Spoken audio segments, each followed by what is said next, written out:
Here we go for round 2 of the Virtual Drift Championship. This time we visit Pittsburgh in the USA for a new track venue for the first time in 2025. From a second place finish from round 2, I'm determined to continue our momentum into this round in our RTR Mustang Spec 5 FD as we push hard for another podium finish. With only 700 clips, this track layout requires high speed with fast and snappy transitions, whilst around 3 of the other clips forcing you to focus on precision to get that high qualified score. So first off, let's check out the track preview for this round. I really like this initiation. You flick it in hard, dip a wheel onto the curb to give yourself enough rotation through the initiation point. Through clip 2, absolutely nail it. However, if you drop a wheel into the dirt, it really messes up your transition point number 2.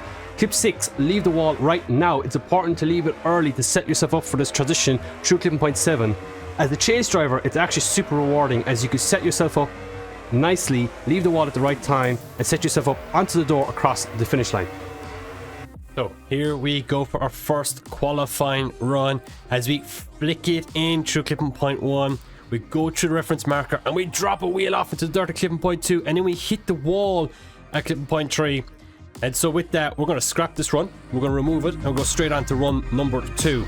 And here we go as we flick it in for a second time through clipping point 1, as we maximize the weight of clipping point 2, send it to the wall at clipping point 3 all the way to the end, maximizing our angle score as we flick it down the hill through clipping point 4, send it down through 5 as we aggressively transition up against the wall, follow the wall all the way to the end of zone 5, good angle, snappy transition onto the last final clipping point and across the line. That was a 98-point run, one of my highest scores in VDC in quite some time.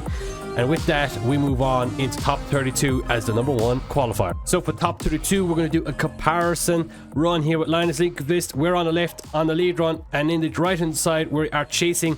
As you can see, we send it through clipping point 2. Really solid chase run so far.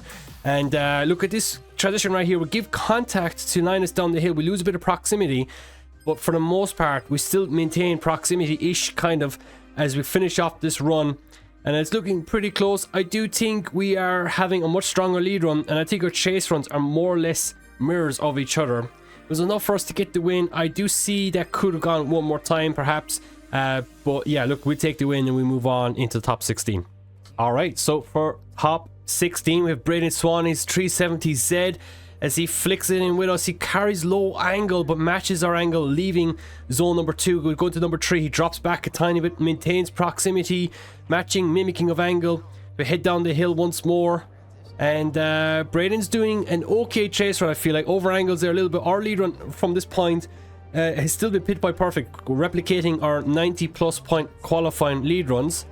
As we now switch position for the chase run, this time Braden to lead us in the RTR Mustang Spec 5 FD. We flick it in behind Braden, send it straight to his door through turn 1 as we flick aggressively, and we give him a tap on the wall, and initially that looks okay by Braden Swan, and we're going to finish off this run. We still maintain proximity all the way through. A snappy transition there once more from the chase run, us there in the Mustang, and one last final transition. Not much to say for the rest of that run. I think we're going to have to go back and look at the contact, so let's hop back into our third person camera, which is the replay cam. So let's have a look at this battle with Braden Swan. This is a very interesting one because, first of all, replay cameras from AC are not super accurate, so we're going to take some of this information with a pinch of salt, such as his brake input. It shows it on an on-off switch, and that's a bug with AC replay cameras. You can also see his clutch is fully depressed, but you can clearly see he's moving. We don't see any handbrake usage either, but that doesn't really matter in this situation. First off, I want to point out, like, his brakes are a little bit weak on his light strips, but we can see he's braking from this end of the wall all the way from about, what, maybe 2 cars into the brake zone, or into the outside zone. So I do think he was braking for too long. I also think, if I want a nitpick here, that his line out to outer 2 is a little bit off. Like, he should be already where is he? Yeah, he should be, you know, almost on the edge of the track from maybe just before the cone, but he's not reaching the zone until now, and because of that he stays on it for a bit longer too. That's a bit of a nitpick thing, but that does upset your transition timing a little bit later on.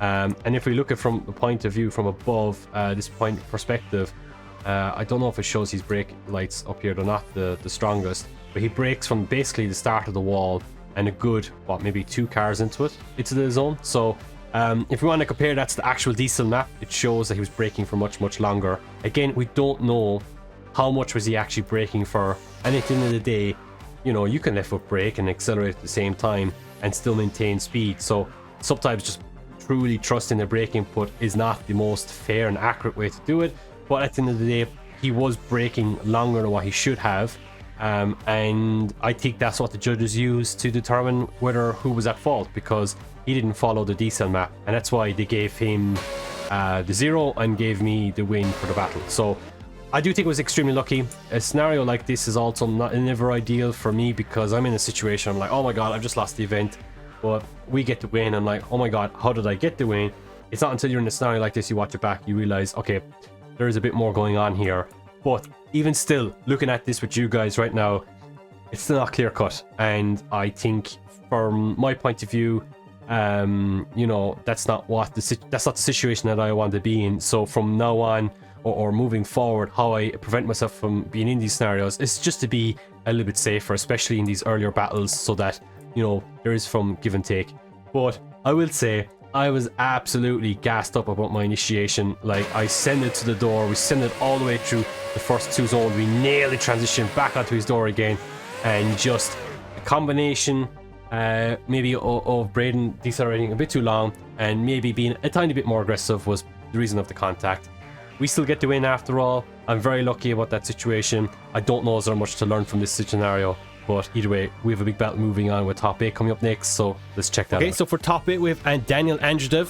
It's not the first time we battled Daniel in his BMW, but it's the first time we battled him, this time in VDC, quite some time. We dirt dropped massively on clipping point 2, we transitioned up the hill. Daniel would have seen that, and I don't think he really fought super hard for the rest of this run, which probably a mistake that he made on his behalf. He should have really committed to it, but we do a solid lead run, does a big dive there, backs out of it, and we transition up to the final wall, and we run the wall all the way to the end. Daniel right there with us. Now, knowing my mistake and knowing Daniel's solid chase run, I flick it in super hard, and we maximize our proximity on turn 1.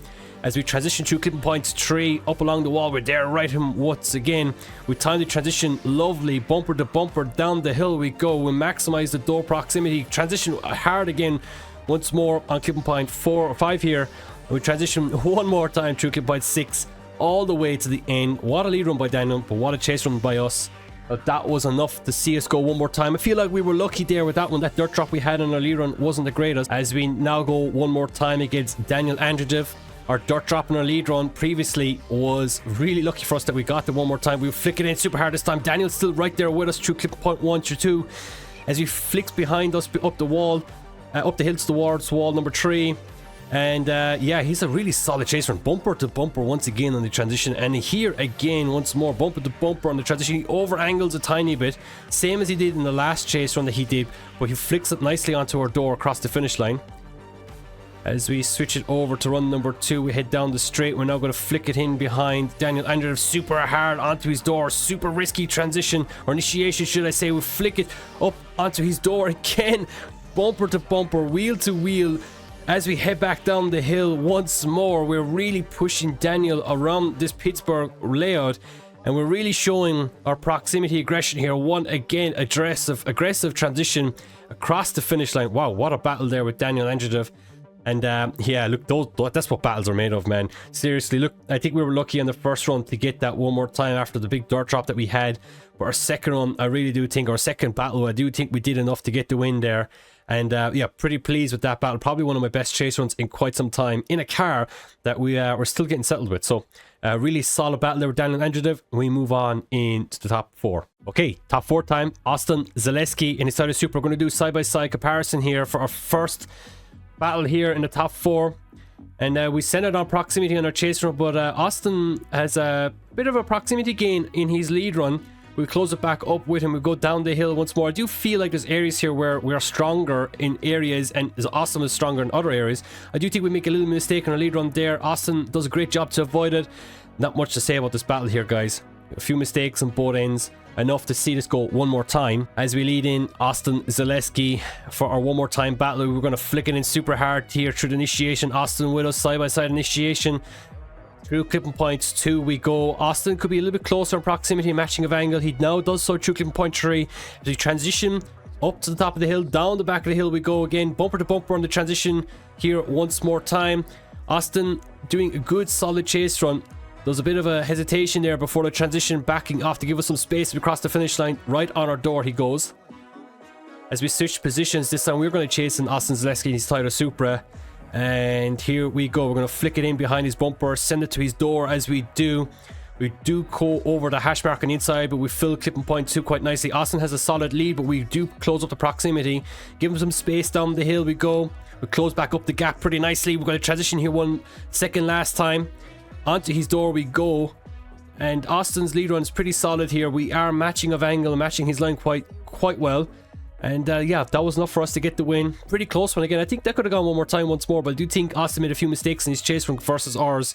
And I do think we had a little bit more aggression and matching of angle in areas. So yeah, I think enough for us to get the win. We move on into the finals. Okay, it's final time, baby. This time it's against Tikon Pileski. A repeat of round 1. This time Tikon flicks in. He makes a mistake. A massive error from him. He understeers through all the way through clip 1.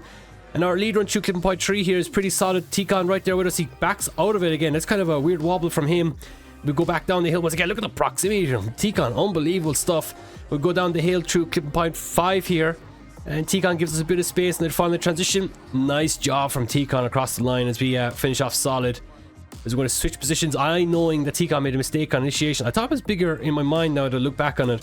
So I'm pretty surprised that we still managed to get the win that we do. But that's a bit of a spoiler for you guys. We send it into his door. Tikon pretty quick through this section. And I don't think I was taking many risks here. It feels like I remember not going crazy. I could have gone a bit crazier for the fans, of course, that are watching on stream. But I think this chase run was just enough for us to get the win.